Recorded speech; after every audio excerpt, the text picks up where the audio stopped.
Chapter 36. Elizabeth, when Mr. Darcy gave her the letter, did not expect it to contain a renewal of his offers.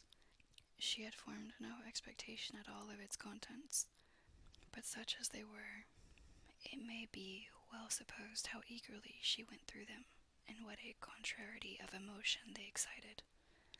Her feelings as she read were scarcely to be defined.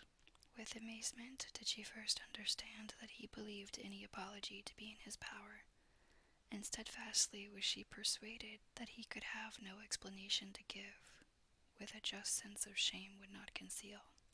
With a strong prejudice against everything he might say, she began his account of what had happened at Netherfield.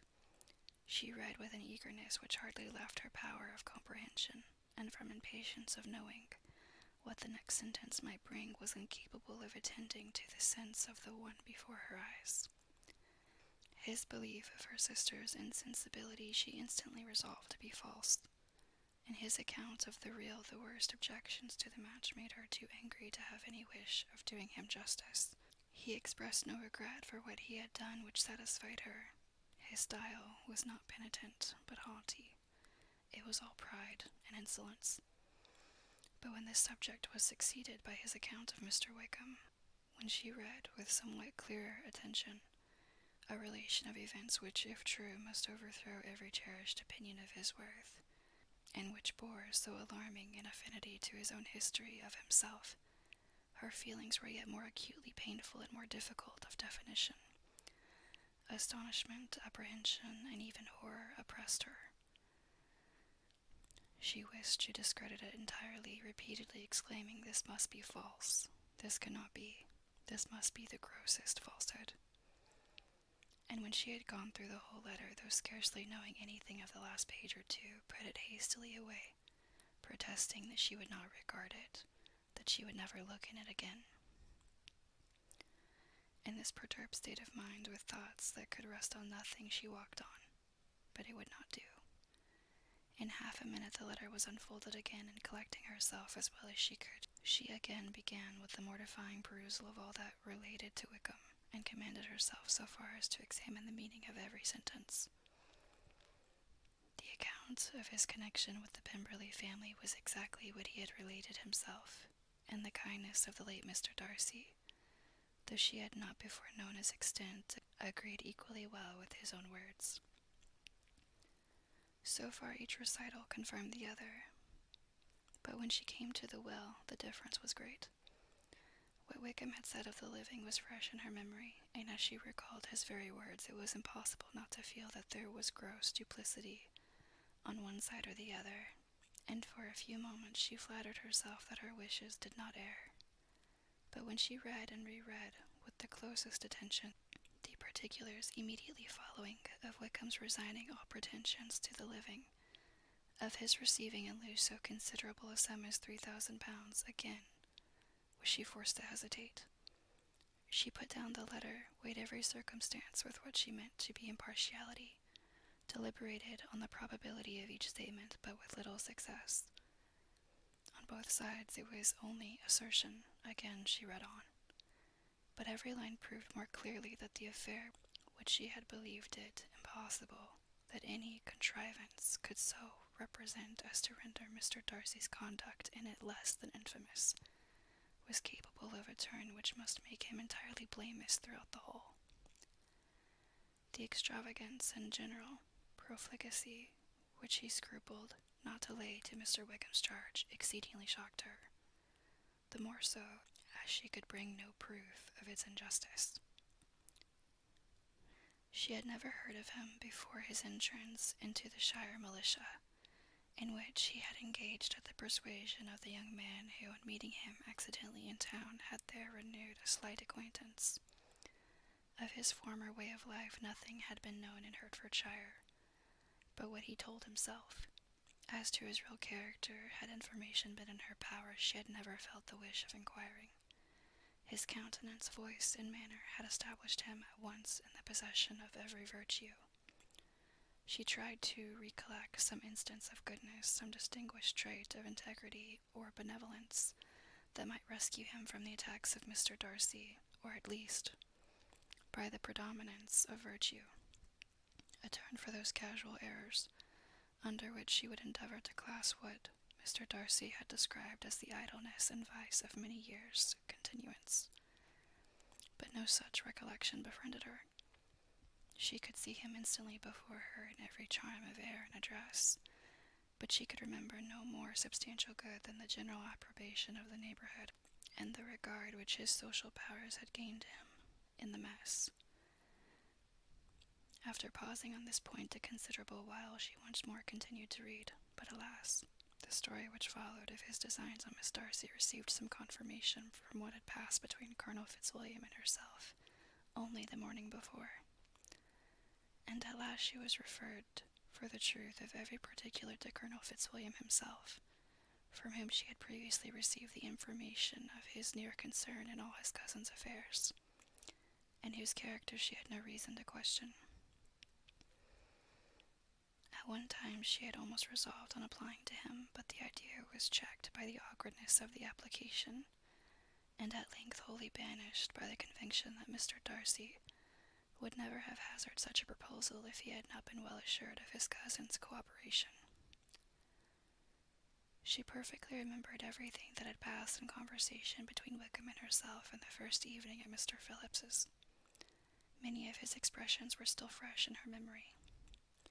She was now struck with the impropriety of such communications to a stranger, and wondered it had escaped her before. She saw the indelicacy of putting himself forward as he had done, and the inconsistency of his professions with his conduct. She remembered that he had boasted of having no fear of seeing Mr. Darcy, that Mr. Darcy might leave the country, but that he should stand his ground, and yet he had avoided the Netherfield ball the very next week. She remembered also that till the Netherfield family had quitted the country, he had told his story to no one but herself, but that after their removal it had been everywhere discussed, that he had then no reserves, no scruples in sinking Mr. Darcy's character, though he had assured her that respect for the father would always prevent his exposing the son. How differently did everything now appear in which he was concerned. His attentions to Miss King were now the consequence of views solely and hatefully mercenary, and the mediocrity of her fortune proved no longer the moderation of his wishes, but his eagerness to grasp at anything. His behavior to herself could now have had no tolerable motive. He had either been deceived with regard to her fortune, or had been gratifying his vanity by encouraging the preference which she believed she had most incautiously shown. Every lingering struggle in his favor grew fainter and fainter, and in further justification of Mr. Darcy, she could not but allow that Mr. Bingley, when questioned by Jane, had long ago asserted his blamelessness in the affair. That proud and repulsive as were his manners, she had never, in the whole course of their acquaintance, an acquaintance which had latterly brought them much together, and given her a sort of intimacy with his ways, seen anything that betrayed him to be unprincipled or unjust, anything that spoke him of irreligious or immoral habits, that among his own connections he was esteemed and valued, that even Wickham had allowed him merit as a brother, and that she had often heard him speak so affectionately of his sister as to prove him capable of some amiable feeling, that had his actions been what Wickham represented them, so gross a violation of everything right could hardly have been concealed from the world, and that friendship between a person capable of it and such an amiable man as Mr. Bingley was incomprehensible. She grew absolutely ashamed of herself. Of neither Darcy nor Wickham could she think without feeling that she had been blind, partial, prejudiced, absurd. How despicably have I acted, she cried. I, who have prided myself on my discernment, I, who have valued myself on my abilities, who have often disdained the generous candor of my sister and gratified my vanity in useless or blameless distrust. How humiliating is this discovery! Yet how just a humiliation! Had I been in love, I could not have been more wretchedly blind. But vanity, not love, has been my folly. Pleased with the preference of one and offended by the neglect of the other, on the very beginning of our acquaintance, I have courted prepossession and ignorance, and driven reason away where either were concerned. Till this moment I never knew myself. From herself to Jane, from Jane to Bingley, her thoughts were in a line which soon brought to her recollection that Mr. Darcy's explanation there had appeared very insufficient, and she read it again. Widely different was the effect of a second perusal. How could she deny that credit to his assertions in one instance, which she had been obliged to give in the other? He declared himself to have been totally unsuspicious of her sister's attachment, and could not help remembering what Charlotte's opinion had always been. Neither could she deny the justice of his description of Jane. She felt that Jane's feelings, though fervent, were little displayed, and that there was a constant complacency in her air and manner not often united with great sensibility. When she came to that part of the letter in which her family were mentioned in tones of such mortifying yet merited reproach, her sense of shame was severe. The justice of the charge struck her too forcibly for denial, and the circumstances to which he particularly alluded, as having passed at the Netherfield ball, and as confirming all his first disapprobation, could not have made a stronger impression on his mind than on hers. The compliment to herself and her sister was not unfelt. It soothed, but it could not console her for the contempt which had been thus self-attracted by the rest of her family, and as she considered that Jane's disappointment had, in fact, been the work of her nearest relations, and reflected how materially the credit of both must be hurt by such impropriety of conduct, she felt depressed beyond anything she had ever known before. After wandering along the lane for 2 hours, giving way to every variety of thought, reconsidering events, determining probabilities, and reconciling herself as well as she could to a change so sudden and so important, fatigue, and a recollection of her long absence, made her at length return home. And she entered the house with the wish of appearing cheerful as usual, and the resolution of repressing such reflections as must make her unfit for conversation.